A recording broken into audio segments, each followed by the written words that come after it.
Hi ma'am. IBomma Ravi తప్పు చేశానని ఒప్పుకొని మాట్లాడినట్టుగా తెలుస్తుంది. ఇప్పుడు మాట్లాడినంత మాత్రాన లాభమే ఉంటుందంటారా?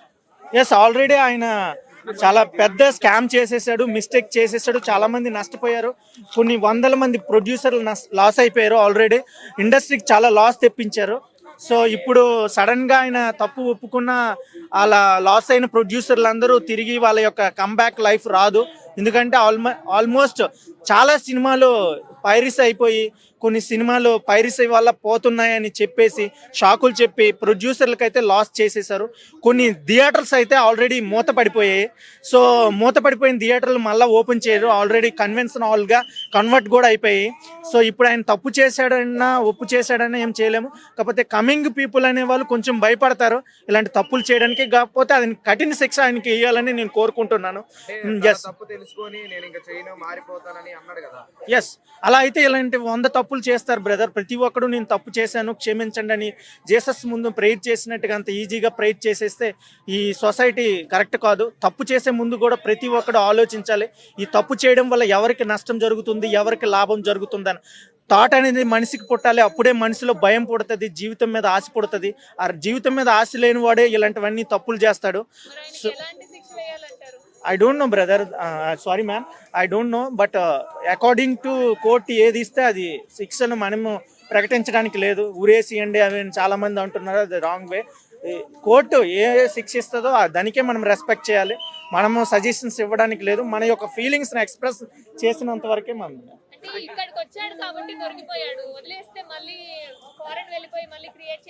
యాక్చువల్లీ అతను ప్లానింగ్ ఏంటంటే ఫారెన్లో నుండే ఇదంతా నడిపించాలని. కాకపోతే బై మిస్టేక్ ఆయన ఇండియాలో అతనికి ఇంత త్వరగా దొరుకుతాడని అతనికి కూడా తెలియదు. బట్ సడన్గా దొరికిపోయాడు.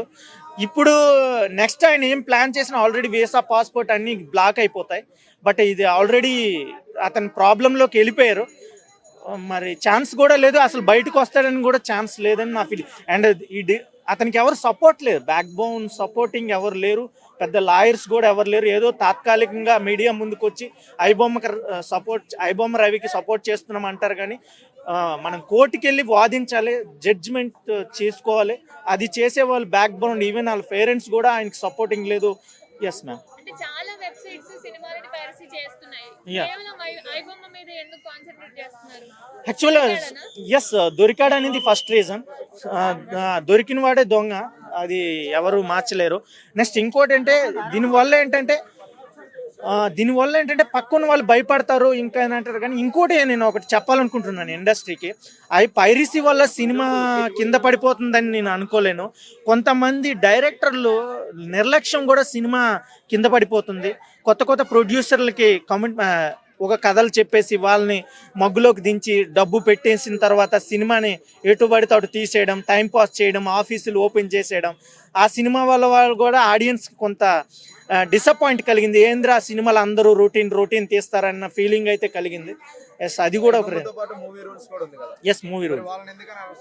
ఇదంతా ఒక సిస్టమ్ బ్రదర్. వీళ్ళంతా ఒక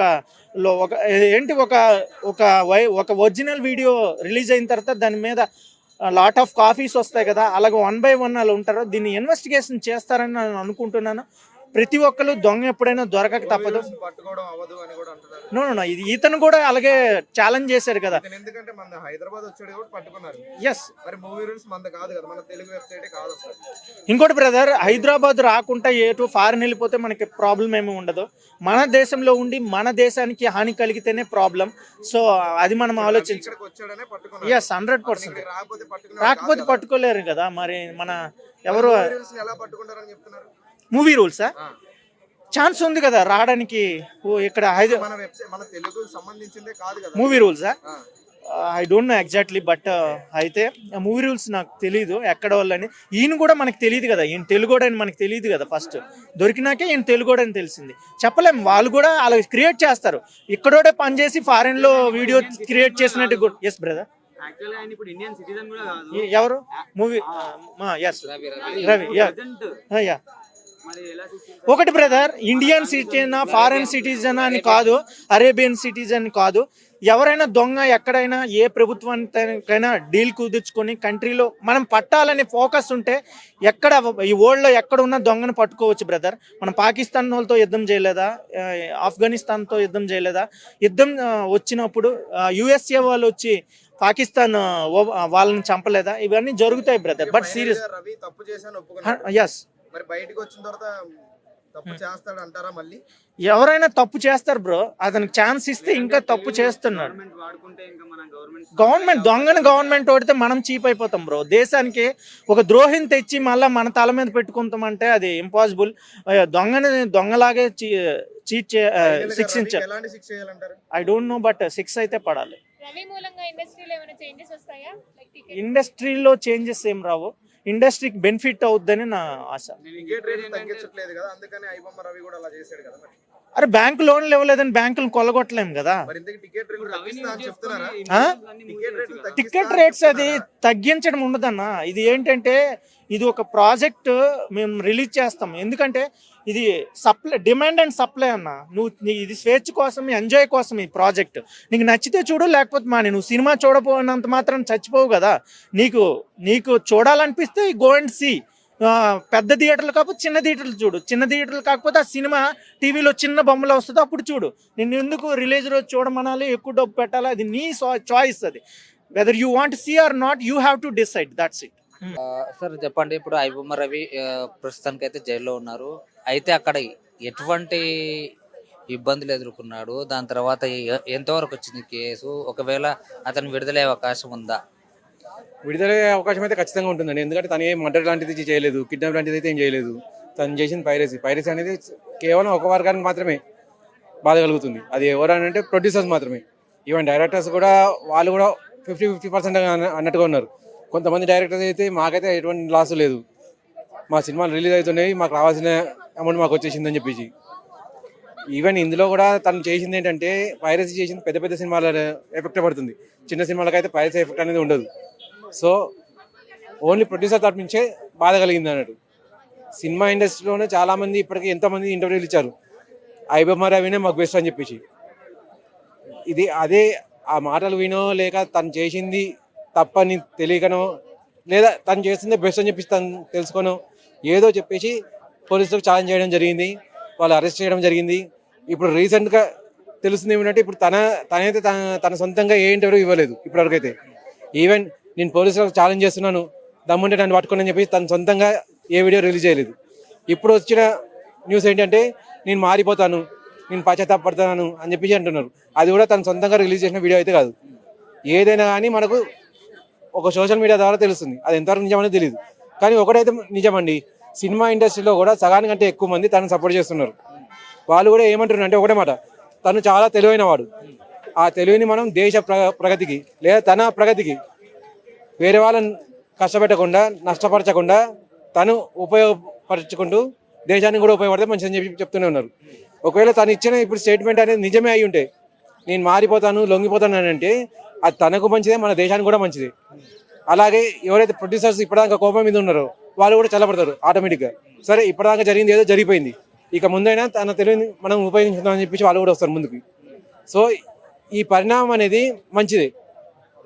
అంటే మీరు ఇప్పుడు చూసుకుంటే మరి ఆయన వచ్చేసి మారిపోతా అని అనడం అంటే, సామాన్యంగా అయితే ఇప్పుడు ఒక వ్యక్తి కొన్ని కోట్ల రూపాయలు సంపాదించిన ఆయన మీద ఒక ఆరోపణ ఉంది. ప్లస్ పోలీసులు కూడా ట్రాక్ చేయడం జరిగింది. అయితే కొన్ని కోట్లు ఆయన దగ్గర నుంచి లాక్కోవడం జరిగింది.